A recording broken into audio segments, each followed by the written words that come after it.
This dual mode monitor has more than one trick up its sleeve.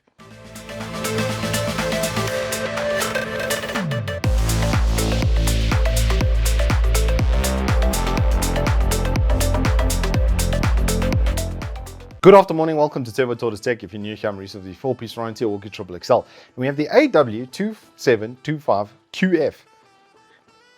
It's a lot of letters, but at least in this instance, it sort of makes sense with the 27 and the AW, you know it's Alienware. Anywho, it's a dual mode monitor. The idea here being that you kind of get the best of both worlds. It's trying to Hannah Montana us, and it does kind of do that, but it's very strong in one area and way weaker in another with the dual mode setup. And it's got actually kind of some nice little tricks up its sleeve. As an example, if I poke here, there's a headphone stand that comes out of the top of the screen, which is pretty cool. It also comes with a lot of cables, which is good. So there's an HDMI, the 2B full fat jobbo for 4K. You've got a full fat high bandwidth USB 3. So this should theoretically be able to even do 3.2 type A because it's got the big boy connector, not the small one, so with the split power delivery and stuff. So it should be high amperage as well. Comes with a South African kettle plug, which we absolutely love, and then it comes with a DisplayPort cable, which is what I've currently got it connected with. So one of each, which is a good start, as you'll see when we get to the ports for that. But let's start off from the bottom. So we have the nice new base plate, which is much smaller and more daintier.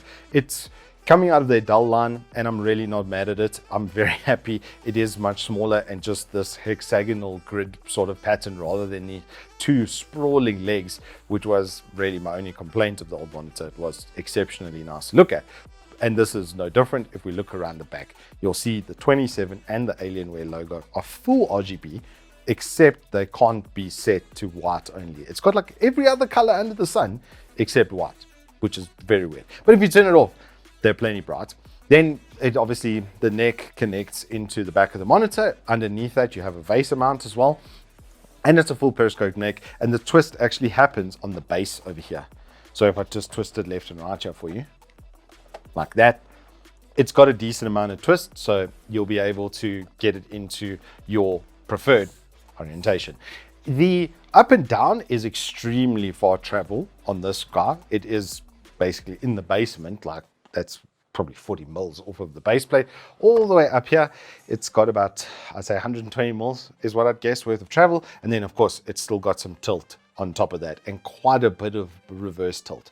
That is must be about 17, 18 degrees worth of tilt. I'll put the exact figures on the screen for you, but you're going to be able to get comfortable with the perfect sort of positioning for the monitor. And then of course it's still got rotation then for your portrait mode as well. So it's got all of the good defaults that we like to see from a stand. Nicely embossed Alienware on the left hand side as well, just to keep that finish up to that Alienware quality standard. Then for the ports and the OSD.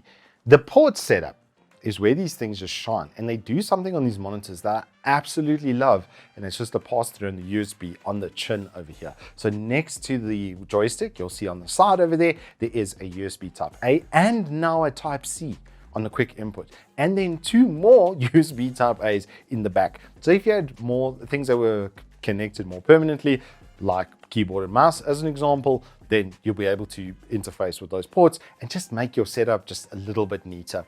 It's obviously got two HDMIs and a DisplayPort on the right hand side, then for your inputs, and then on the left hand side, like I said, that power and the USB. So it's got ports. Then from the joystick that is on the bottom, that's where all of your OSD stuff pops out. Up top is your quick settings. So you can see exactly what mode it's in, refresh rate, all of that lovely stuff, your preset modes, etc., etc. Then at the bottom, you've got other preset functions, which you can scroll between and then customize in the full OSD, which is the default Dell OSD. But it's got extras. It's got like plus. It's got some functions that even I don't flip and understand and have never really seen before, because control is a big thing with this monitor. Now, however, we get to the pièce de résistance, as I say.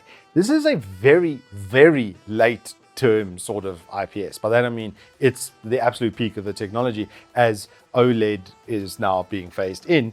it's been pushed into a position where IPS has to be competitive, especially on contrast ratios.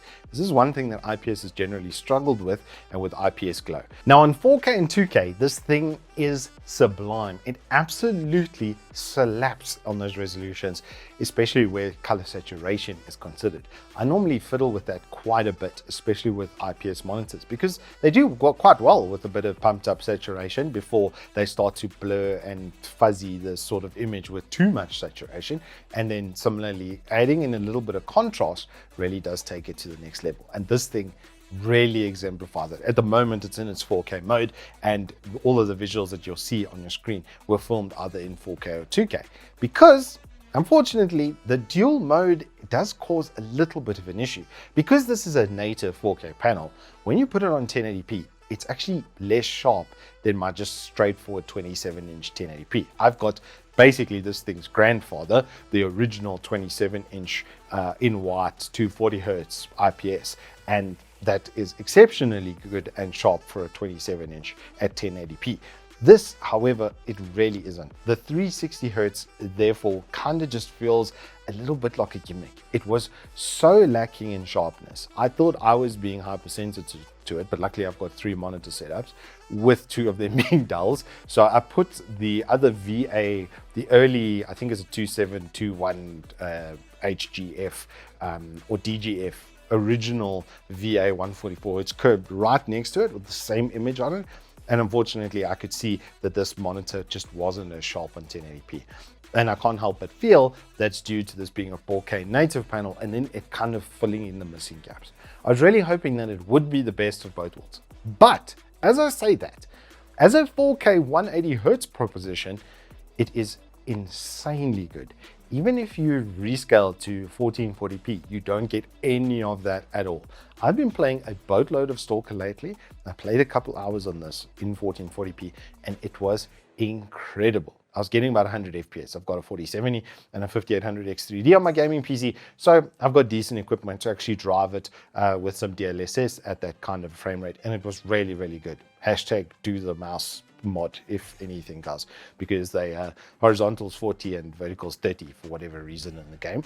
But beyond the game's problems with some of its functions, the Unreal Engine 5 implementation has some of the best graphics under the sun, and this just made it way better compared to my 1080p, which I was like, man, this doesn't look all that fantastic, especially with even DLAA mode on. It wasn't that great. This on DLSS balanced at 2K looked way sharper than it did even with DLAA at 1080p. So yeah, as a 2K/4K option, this is really, really sick. And when it was like, it was 11.5 on special on Uncle Evetech. Now I think it's 12,999. It's like I say, unfortunately, if you want 360 Hertz, rather get a 25-inch 1080p if that's your goal. But if you want, like I say, effectively dual mode like this thing can, it's more of a 2K/4K panel than it is a 1080 or up to 4K. You can still switch between them on the fly. However, every time you do, the controller causes massive problems, honestly, with the PC. It takes forever for all the other monitors and stuff to find their position and such versus this one.